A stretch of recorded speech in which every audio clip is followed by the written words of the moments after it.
Bonjour à tous, c'est Gilles Mancian. Je reviens pour discuter de spiritualité, de ce procédé d'ascension, ce qui n'est pas facile en ce moment, parce qu'on est vraiment, ça peut être plus facile ou moins facile, parce que bon, on est vraiment dans une période de transition. Et le challenge, c'est se rappeler, je suis un enfant bien aimé de Dieu. Je ne suis pas mon corps physique, je suis libre, parce que Dieu m'a créé libre. Et donc, c'est juste ce corps physique, cette réalité matérielle a tendance à prendre beaucoup d'importance dans notre vie, alors que la liberté, elle doit venir de l'intérieur. C'est vraiment ce qui est, parce qu'on est tous un, c'est ce qu'on est en train de réaliser, ce qui n'est pas évident, c'est-à-dire qu'on n'est pas différent des plantes, on n'est pas différent des arbres, on n'est pas différent des insectes, des animaux, on n'est pas différent du soleil, on n'est pas différent des étoiles. C'est tout un challenge et une opportunité à la fois de se reconnecter, savoir que tout est Dieu, dans l'essence, qui a choisi nous sommes Dieu nous-mêmes, c'est Dieu à l'infini, il a choisi de oublier qui il était pour avoir des expériences, pour éventuellement se retrouver.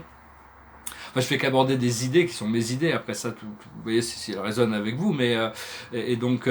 En fait, cette expérience de l'univers, c'est pour que Dieu ne s'oublie pas. C'est comme une perle qui doit briller éternellement. Donc, il doit continuer d'évoluer, de grandir et d'apprendre à travers les petites âmes individualisées que nous sommes.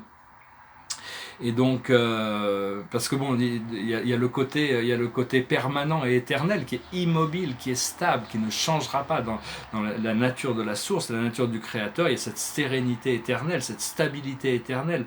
Si le Père universel devait bouger du centre du paradis, tout disparaîtrait, sauf lui. Donc, éternellement, il restera au centre des centres. Et bon, c'est un grand mystère qui dépasse complètement ma conscience, mais enfin j'aime bien étudier, connecter, spéculer même sur ces réalités du divin. Et puis il y a cet état d'agitation infinie, extrême. Il y a l'état de sérénité extrême et d'agitation extrême. Dieu est actif on connaît même sur la Terre, on peut imaginer qu'actuellement, dans ce moment présent, il y a des gens qui sont impliqués dans des milliards d'activités différentes, et tout ça, ça fait partie de l'expérience de l'un.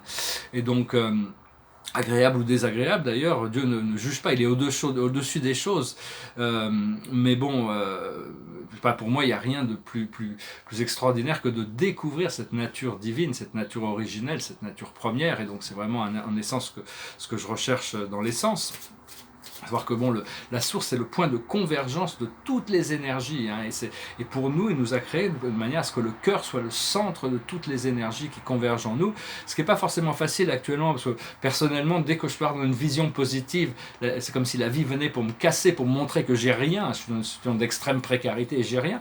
Alors bon, dès que je m'abandonne à cette idée que j'ai rien, l'esprit revient pour me montrer que j'ai tout et que je suis riche et que je suis libre. Mais des fois, bon, j'ai l'impression que des fois, l'esprit est tellement détaché de ce monde physique. Il me demande de peindre, mais bon, je peux pas peindre, j'ai pas de tableau, j'ai pas de peinture, j'ai pas d'atelier, donc des fois, bon, l'impossible nul n'est tenu, donc bon, je me plains pas, mais disons que bon, ça reste quand même, j'espère pouvoir récupérer mes tableaux et recommencer à peindre. C'est très difficile pour moi de ne pas pouvoir travailler créativement, mais enfin bon, je vais essayer d'aborder ma journée joyeusement, aller mendier de l'aide aux administrations. C'est un petit peu c'est un peu l'essence de mes journées dans ces temps-là, pour récupérer mon chat. Et parce que l'esprit n'arrête pas de me parler de vacances, de champagne, mais bon, ça reste très virtuel, et peut-être que bon, c'est juste des carottes qui me permettent de ne pas lâcher prise sur la réalité. Enfin bon, je ne dois pas me plaindre, parce que bon, ces choses peuvent venir d'un moment à l'autre, mais enfin, je suis obligé de lâcher prise sur ces potentiels aussi, parce que bon, donc c'est pas manifesté, c'est juste, c'est dans ma tête, quoi, disons.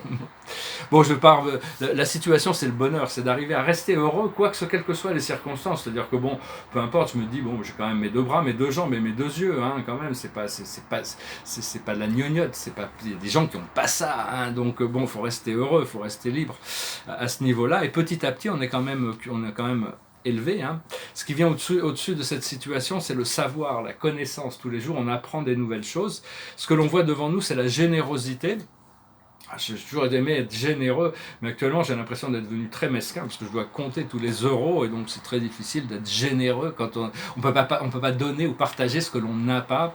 Mais enfin bon, j'essaie d'être généreux avec. L'autre jour j'ai parlé pendant un arrêt de bus, il y avait un clochard un peu bourré qui est arrivé, qui s'est assis au départ. Bon, puis on a discuté, et puis bon, je l'ai amené sur des choses et tout. Il sentait pas mauvais, il était pas méchant, et donc on a quand même vraiment discuté. Il a trouvé que j'étais très gentil et donc ça l'a un peu aidé. Donc c'est arrivé à être généreux avec tous les gens. Enfin, je veux dire, on est tous conditionnés par, on a tous des plans de vie. Il ne faut pas juger les plans de vie des autres. De toute manière, on est conditionné par l'environnement dans lequel on a grandi, par nos parents, notre famille, notre culture. On a un conditionnement. On a un bagage social, on a un bagage psychologique, il faut s'accepter dans ces conditions, parce que bon, une fois qu'on a appris quelque chose, c'est très difficile de l'oublier. Avant, on vivait sans électricité pendant des siècles et des siècles, on arrivait très bien à vivre, mais maintenant, vivre sans électricité, c'est pas facile, même sans téléphone portable. Dès que quelqu'un oublie son téléphone portable, c'est ah. Alors que bon, je me souviens d'une génération où on vivait sans téléphone portable. Et donc ce qu'il y a dans notre subconscient, c'est la joie. Donc on laisse la joie remonter, et actuellement on est encore dans l'hésitation. C'est-à-dire que bon, moi, je devrais me concentrer sur ce miracle, quelles que soient les réflexions de la vie, sur la joie, l'abondance, la liberté. Et donc parce que bon, toutes ces choses qui m'emprisonnent, ce ne sont que des choses matérielles. Et donc si je lâche prise complètement sur les choses matérielles, tout est même sur le corps physique, sur les besoins du corps physique. Ce qui arrive dans le futur immédiat, c'est la protection, savoir que de toute manière, on est gardé et protégé par rapport à notre vision, par rapport à notre destinée, et on apprend tous les jours, de toute manière, on est protégé, on est guidé, on est gardé par notre ange gardien et notre maître guide. Notre force dans la situation, c'est le pardon, se pardonner à nous-mêmes déjà, se pardonner nos hésitations, nos doutes, nos limitations mentales, nos limitations émotionnelles. Tous les jours, il faut voir tous les 4 corps, le corps physique, mental, émotionnel et astral, on doit lâcher prise sur des choses. Et c'est chacun de ces corps qui viennent pour réclamer cette libération. On n'a pas besoin de demander de faire les choses qui ne sont pas réclamées par notre corps, mais si on a des émotions négatives, on a besoin de demander à ce qu'elles soient libérées. Si on a des problèmes physiques, des problèmes de toxicité ou quoi que ce soit, des mauvaises habitudes ou quoi que ce soit, on doit demander on doit agir même pour favoriser l'élimination de ces problèmes physiques. Si on a des inquiétudes, on doit demander à ce que notre esprit mental soit libéré. Et puis astralement, si on a des projections négatives, on doit demander à ce qu'elles soient libérées. Mais c'est au fur et à mesure que chaque corps demande ce qu'il a besoin. Ce qui vient à nous du monde extérieur, c'est la récompense. Peut-être qu'aujourd'hui, je vais aller en ville, il y a peut-être des bonnes nouvelles au courrier, de toute manière. Et donc il suffirait de pas grand chose pour que je retrouve ma paix d'esprit, quoi. Enfin bon, je me plains pas non plus. Et donc, enfin bon, après ça, on fait pas les choses pour être récompensé, on fait les choses parce qu'on sent la nécessité de faire les choses, d'être généreux, d'être bon, d'être bien. On continue de cultiver notre caractère, de toute manière, toutes les choses ont un service dans l'univers. Parce que à chaque fois qu'on fait un nettoyage sur nous-mêmes, on sert inconsciemment tout le reste de l'humanité. Et donc on sert la planète, Il y a cette transmutation cellulaire, mais elle suit notre conscience. Au fur et à mesure que notre conscience évolue, nos cellules sont accélérées pour pouvoir prendre plus d'énergie. Et donc voilà. Et puis ce qu'il y a dans nos émotions internes, c'est la réussite quand même, malgré nos hésitations, on a quand même bien cultivé cette réussite, et l'aboutissant, c'est la lumière. On va pouvoir se réjouir. Voilà, j'ai pas voulu exprimer mes doutes, mais bon, on fait tous partie de cette évolution, et donc on doit continuer à rester bien connecté avec notre guidance intérieure. Et donc voilà, je vais chanter une chanson. On m'a demandé de chanter une chanson en français. Alors je vais en chanter une en français aujourd'hui.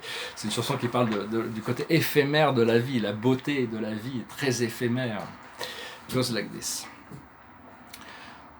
On est bien peu de choses, c'est mon ami la rose qui l'a dit ce matin.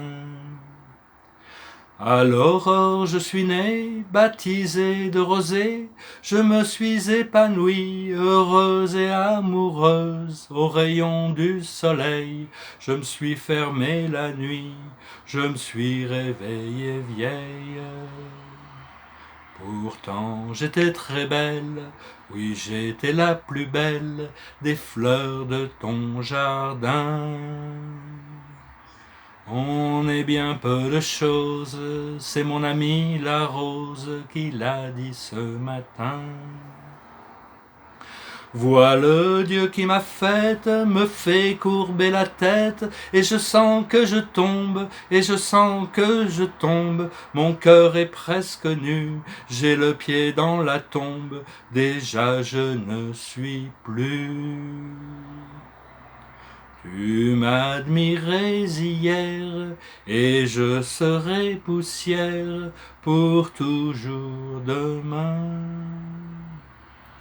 On est bien peu de choses, et mon amie la rose est morte ce matin. La lune cette nuit a veillé mon ami, moi en rêve je l'ai vue, éblouissante et nue, son âme qui dansait bien au-delà des nues, et qui me souriait. Crois celui qui peut croire, moi j'ai besoin d'espoir, sinon je ne suis rien. Ou bien si peu de choses, c'est mon ami la rose qui l'a dit hier matin. Voilà, sur le côté éphémère de la vie, hein, la beauté, la rose, des fleurs à plus haute fréquence ici sur Terre. Je vais tirer 4 cartes carrément, pour tirer 4 cartes avec le tarot des archanges pour finir cette lecture, savoir quelle est la plus haute sagesse pour nous aujourd'hui. Il y a eu déjà une lecture avec les tarots des anges, mais la plus haute sagesse, c'est la grande prêtresse, l'archange Aniel. Perspicacité psychique, réflexion et méditation qui livrent des informations d'une grande valeur. Soyez en paix. Donc voilà, hein, bon, moi, le premier mot que j'ai entendu ce matin en me réveillant, c'est vacances. Mais bon, voilà, quand je vois le problème de la journée, je suis pas en vacances. J'ai pas l'impression d'être en vacances. Ce que l'on doit comprendre, c'est le 5 de Michael. Situation actuelle ne vous apporte rien de bon, ça c'est clair. Prenez pas les choses trop à cœur, prenez du recul. Donc voilà, on prend du recul. Il faut essayer d'en rire. Il faut essayer de recommencer faut rire le plus possible. Hein, ça nous maintient en forme. Ce que l'on doit faire, c'est le 6 de Michael. La lumière est au bout du tunnel. Soufflez et faites de nouveaux projets. S'installer à l'étranger ou voyager. Voilà, hein, on est prêt quand même. Je ne peux pas être plus prêt que ça pour avoir envie de bouger et de commencer mes nouveaux projets. Et l'aboutissant, c'est la dame d'Ariel. Mature, l'esprit pratique, généreux, heureux. Prenez soin de vous et ceux que vous aimez. Capacité à rendre tout plus beau. Conseil sage et pratique. Donc voilà, il faut quand même rester à l'écoute, hein, de sa guidance, tendre l'oreille, avoir les oreilles ouvertes, le cœur ouvert, rester à continuer à cultiver l'amour. Voilà, je vous salue, je vous remercie pour tout. Et puis voilà, bon, j'espère bientôt quand même pouvoir synchroniser toutes ces belles choses du monde éthérique pour les rendre matérielles, pour pouvoir commencer à lâcher prise sur tout le passé qui continue à être actif. Hein. Donc voilà, soyez ouverts, soyez réceptifs, et il faut continuer à réclamer cette abondance, réclamer notre souveraineté, réclamer notre pouvoir intérieur, laisser notre divinité émerger à l'intérieur de nous. Je vous remercie et je vous salue. Namaste.